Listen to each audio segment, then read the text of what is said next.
Shadab Law Classes in association with Dynamic Augments. Third point, ठीक है, third point है women undergoing इद्दत। Women undergoing इद्दत, बेटा क्या होता है? व्हाट इज इद्दत? व्हाट इज इद्दत? इद्दत का मतलब है कि किसी भी वुमेन के या तो हस्बैंड की डेथ हो गई या डाइवोर्स ले लिया हस्बैंड ने, या तो डेथ या डाइवोर्स, ठीक है, या तो डेथ या डाइवोर्स, ठीक है। हमको चार में से किसी को डाइवोर्स देना होगा जब, हाँ बिल्कुल साहिल, यही हमको डाइवोर्स या फिर डेथ हो जाए, ठीक है। दोनों चीजें याद रखो, लिख के दोनों आनी है पेपर में। डाइवोर्स या तो चारों में से किसी एक के डाइवोर्स दे दो या फिर डेथ, तो ये वो शादी इरेगुलर से वैलिड में आ जाएगी। डन साहिल, बिल्कुल ठीक। अच्छा जी, वुमेन अंडर गोइंग इद्दत। अब इद्दत का मतलब क्या होता है कि क्या हुआ, थोड़ी वॉल्यूम वो कर देना, हाँ, कि अब वुमेन अंडर गोइंग इद्दत, अब क्या मतलब है साहिल? ध्यान से सुनो इस चीज को, ये सारे जितने भी बच्चे हैं जरा ध्यान से सुने कि इद्दत का ये मतलब है कि अब हस्बैंड ने, या तो हस्बैंड ने डाइवोर्स दे दिया अपनी वाइफ को, या फिर हस्बैंड की डेथ हो गई, तो वुमेन को ना इद्दत परफॉर्म करनी पड़ती है। इद्दत का मतलब होता है शोक मनाना, सम टाइप ऑफ कि हाँ भाई वो शोक मनाएगी उस चीज का, कि हाँ भाई सामाजिकली। देखिए ये चीज इसलिए और कंसिडरेशन में ली जाती है कि आप लोगों को पता है कि जस्ट एक डाइवोर्स हुआ है, जस्ट एक तरीके की मतलब वुमेन की लाइफ में एक चीज वो आई है कि हाँ भाई, तो उसे एक तरीके का ये है कि उसे थोड़ा सा ठहराव लाइफ में, तो उस तरीके से एक इद्दत परफॉर्म करनी पड़ती है। इद्दत का मतलब होता है शील नॉट, उसके लिए कि बाहर के किसी भी लोगों से नहीं मिलना है, एक रूम के अंदर आपको इद्दत करनी है उस चीज की, उसके बाद आप पब्लिकली आके आप नेक्स्ट मैरिज कर सकते हो। अब मान के चलिए कि किसी वुमेन की इद्दत चल रही थी, अब 3 महीना 10 दिन, ठीक है, और डेथ के केस में कितना होता है? 4 महीना 10 दिन, ठीक है। तो 4 महीना और 3 महीना 10 दिन, डाइवोर्स के केस में 3 और डेथ के केस में 4 महीना 10 दिन इद्दत को परफॉर्म करना पड़ता है। अब मेरी बात ध्यान से सुनिए, मैं इद्दत का कॉन्सेप्ट भी आप लोगों को और अच्छे से, जो ये तो टॉपिक है अपने आप में इद्दत, तो ये भी मैं एक इद्दत का टॉपिक भी अपने आप से, जरा इद्दत लिख देना एक जगह, कभी मैं भूल जाऊं कि इद्दत और पढ़ाना है, पूरा का पूरा टॉपिक समझा दूंगा इद्दत बच्चों को, ठीक है। ये टॉपिक भी हम समझेंगे इद्दत, ठीक है, कि हमें इद्दत समझना है।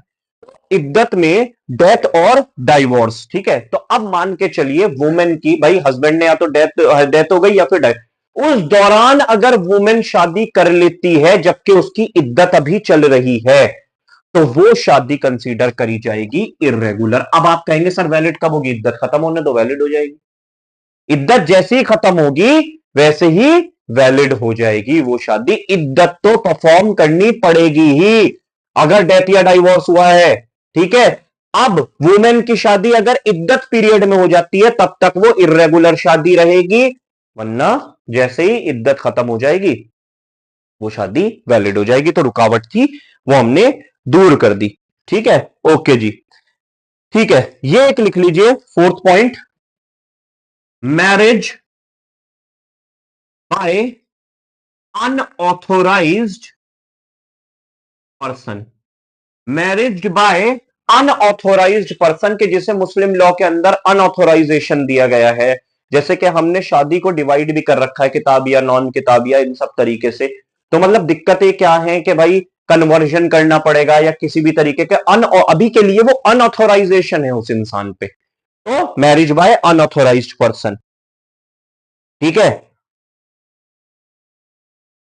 एक और लिख लीजिए, ये है, मतलब ये है बट ये मेरे हिसाब से इतनी शिद्दत से आपको समझना नहीं है। Marriage with non spiritual women. Marriage with non spiritual women, तो ये है बट इसके अंदर थोड़ी सी मुझे वो है कि नॉन स्पिरिचुअल है, स्पिरिचुअल इंसान का वो तो बाद में भी तो स्पिरिचुअल हो सकता है ना इंसान, बट है पुराने टाइम की चीजें हैं, तो फिर ये कंसिडरेशन में आज के टाइम में ये चीज को इतनी ज्यादा वो नहीं इंपॉर्टेंस दी जाएगी रेगुलर मैरिज में, क्योंकि marriage with non spiritual women, ठीक है, ये बात भी आई थिंक आप लोगों को समझ में आ गई होगी। तो ये कुछ रुकावटें हैं जी इर्रेगुलर मैरिज की, जिन्हें हम अगर सही कर दें तो शादी वैलिड हो जाएगी। हाँ जी, समझ में आ गई? बात समझ में आ गई? अब अगर आप एक दो पॉइंट्स लिखना चाहें मैरिज को लेके, तो मैं एक आधी डेफिनेशन आपको डिक्टेट कर देता हूं मैरिज को लेके, ठीक है?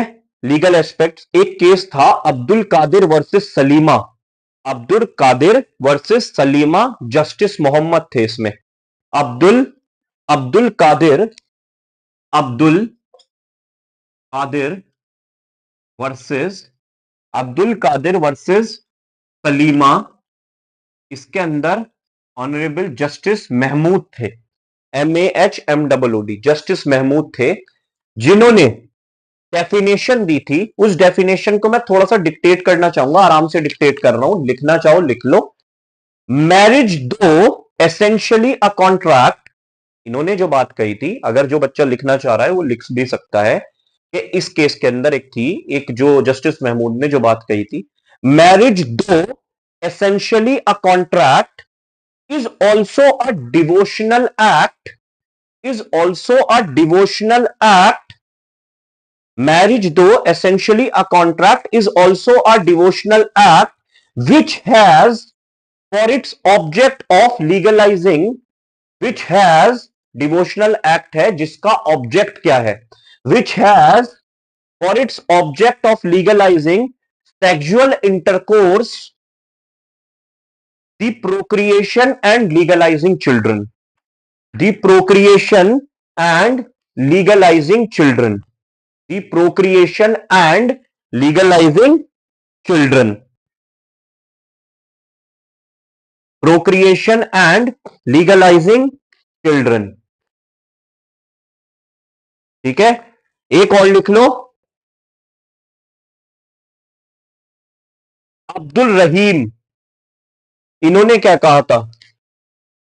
अब्दुल रहीम, इन्होंने क्या कहा था? इन्होंने क्या एक डेफिनेशन दी थी? Muslim marriage is both a nature of इबादत and मुआमलात।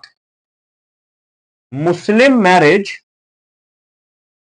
Is both, Muslim marriage is both the nature of इबादत, ये एक तरीके की इबादत है, मतलब एक तरीके का इसके अंदर एक कंसाइंस जुड़ा हुआ है, रिलीजियस कंसाइंस है, ठीक है? इबादत एंड मुआमलात। मुआमलात लिखो, MUMLAT, मुआमलात। मामलात का मतलब होता है आपस में दो लोगों का कनेक्शन, के भाई मेरे मामलात किसी से हैं तो आपस में दो लोगों का। तो मुस्लिम marriage is a nature of इबादत एंड मामलात। बात समझ में आ गई आप लोगों को आई थिंक? ठीक है, okay, I think.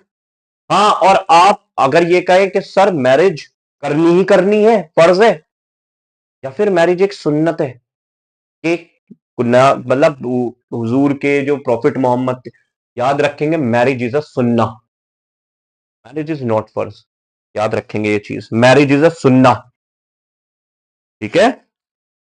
Marriage is a सुन्ना, डन, सुन्नत है।